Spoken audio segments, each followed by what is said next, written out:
Hello friends, target GK GS 3 million YouTube channel पर आपका स्वागत है। आज से ये हिस्ट्री की सीरीज स्टार्ट हो रही है जो ऑल कॉम्पिटिटिव एग्ज़ाम के लिए काफ़ी इम्पोर्टेंट है और आज ये हमारा पहला वीडियो है, तो चैनल को सब्सक्राइब ज़रूर कर लें क्योंकि हिस्ट्री की एमसीक्यूज़ ये विद एक्सप्लेशन के हैं और डेली आपको एक वीडियो प्रोवाइड कराया जाएगा जो टीजीटी पीजीटी के लिए काफ़ी इम्पॉर्टेंट है। एंड जितने भी अदर एग्ज़ाम होते हैं जिनमें हिस्ट्री यानी कि भारत का इतिहास या विश्व का इतिहास पूछा जाता है, वो सभी एग्ज़ाम जितने भी कॉम्पिटेटिव एग्ज़ाम हैं वो सभी के लिए ये सीरीज काफ़ी बेनिफिशियल है। ओके, तो आइए शुरू करते हैं। पहला प्रश्न है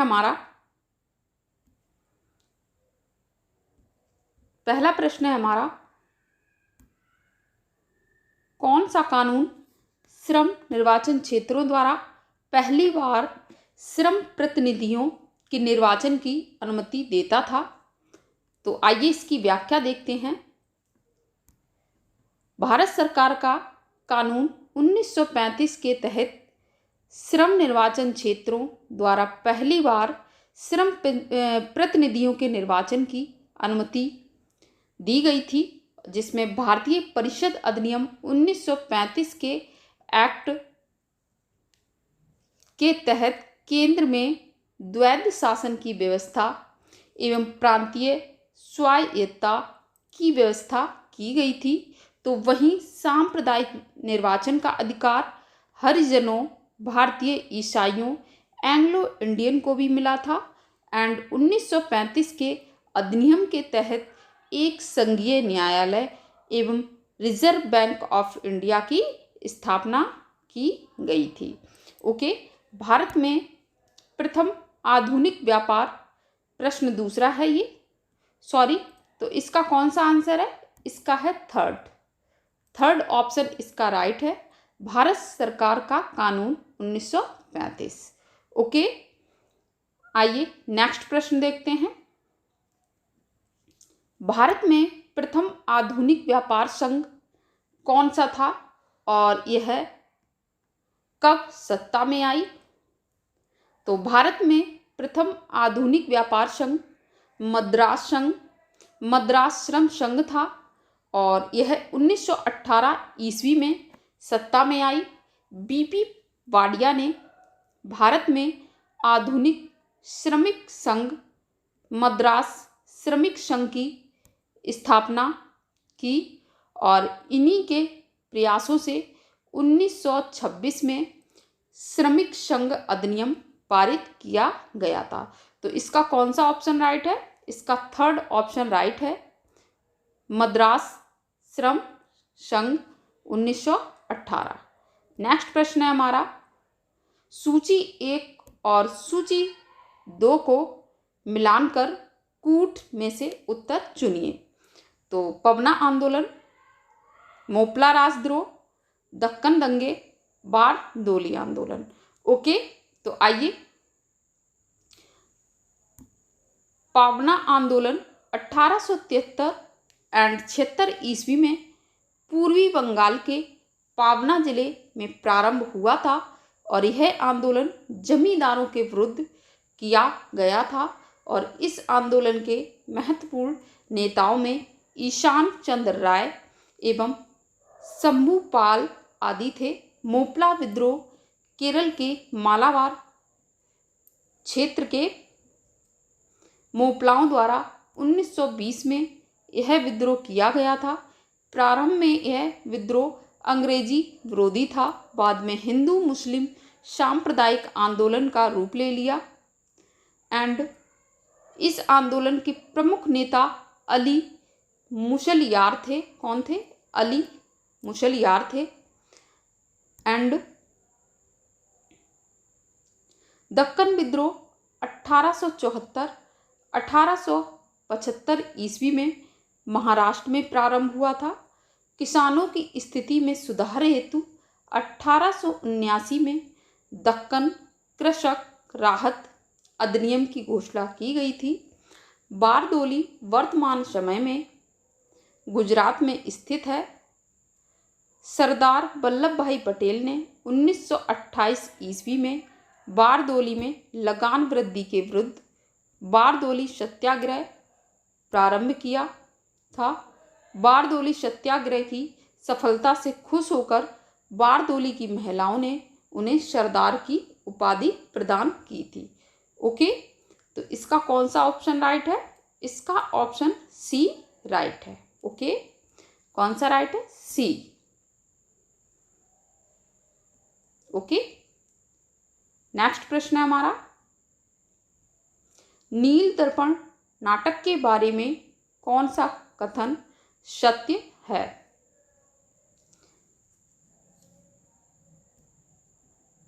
नील दर्पण नाटक के लेखक दीनबंधु मिश्र थे।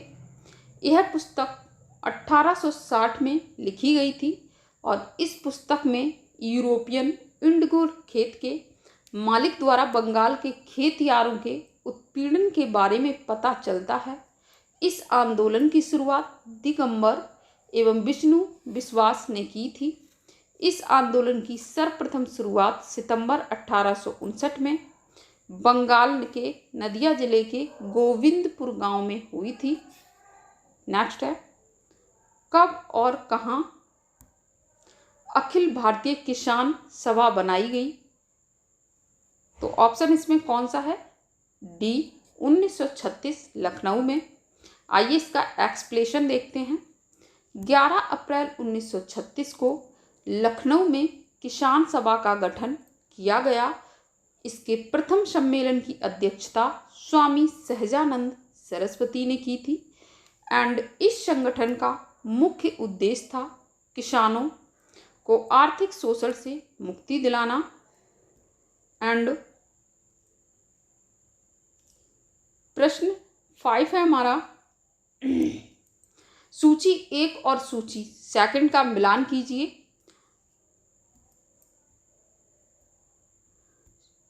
इसमें हमारा ऑप्शन डी राइट है, यानी कि सभी सही हैं। सत्यशोधक मूवमेंट महाराष्ट्र में, एज हवा मूवमेंट केरल में एंड नादर मूवमेंट दक्षिण तमिलनाडु में, पाली मूवमेंट उत्तरी तमिलनाडु में। नेक्स्ट, सत्यशोधक मूवमेंट महाराष्ट्र में प्रारंभ हुआ था। इस आंदोलन को ज्योतिबा फूले ने प्रारंभ किया था। ज्योतिबा फूले ने 1873 ईस्वी में सत्यशोधक समाज की स्थापना की थी। केरल में एजावा आंदोलन के अंतर्गत इस आंदोलन के नेताओं द्वारा 1903 ईस्वी में श्री नारायण धर्म परिपालन योगम की स्थापना की गई। नादर मूवमेंट दक्षिण तमिलनाडु में प्रारंभ किया गया था। नेक्स्ट प्रश्न है हमारा,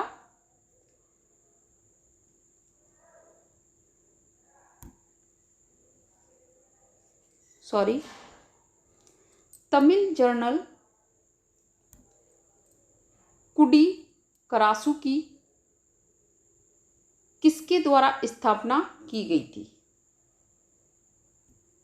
तमिल जर्नल कुडी करासू की स्थापना E.V.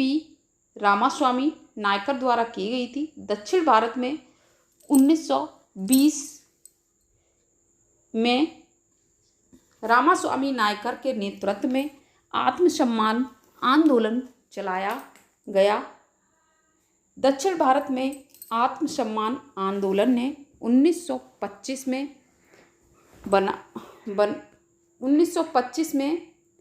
बिना ब्राह्मण के सहयोग से शादी, जबरन मंदिर प्रवेश,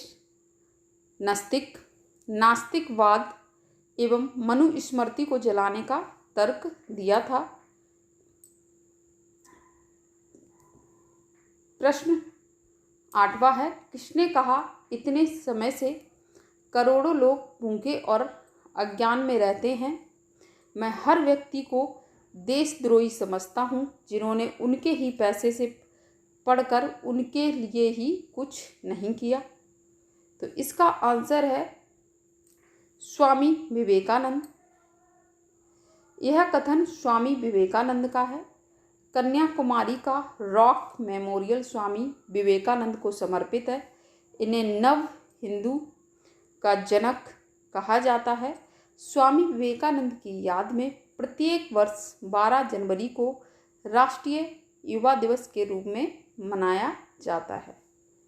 ओके, नेक्स्ट है, इनमें से सूची का मिलान कीजिए। तो इसका आंसर है बी, यानी कि दयानंद सरस्वती, मूलशंकर, रामकृष्ण परमहंस, गदाधर चट्टोपाध्याय, यानी कि ये इनके नाम हैं। ओके, एंड सी का है स्वामी विवेकानंद, यानी कि नरेंद्र नाथ दत्त, शिव दयाल साहब, यानी कि तुलसीदास। ओके, नेक्स्ट प्रश्न है हमारा, इनमें से कौन सा सही मिलान में है? आत्मीय सभा, राधाकांत डे, धर्म सभा रविंद्रनाथ टैगोर, तत्वबोधिनी सभा राम मोहन राय, प्रार्थना समाज यानी कि आत्माराम पांडुरंग। तो इसमें ये राइट है। ओके, तो नेक्स्ट वीडियो हम इससे आगे टॉप 10 MCQs आपके लिए लाएंगे। तो नए हैं तो चैनल को सब्सक्राइब जरूर करें। एंड मेरा फर्स्ट चैनल है टारगेट ऑल्टर 100, उसको सब्सक्राइब जरूर करें। उसका लिंक आपको इस वीडियो के डिस्क्रिप्शन में मिल जाएगा। तो नेक्स्ट वीडियो में टॉप 10 MCQ करेंगे हिस्ट्री के। Okay, thank you.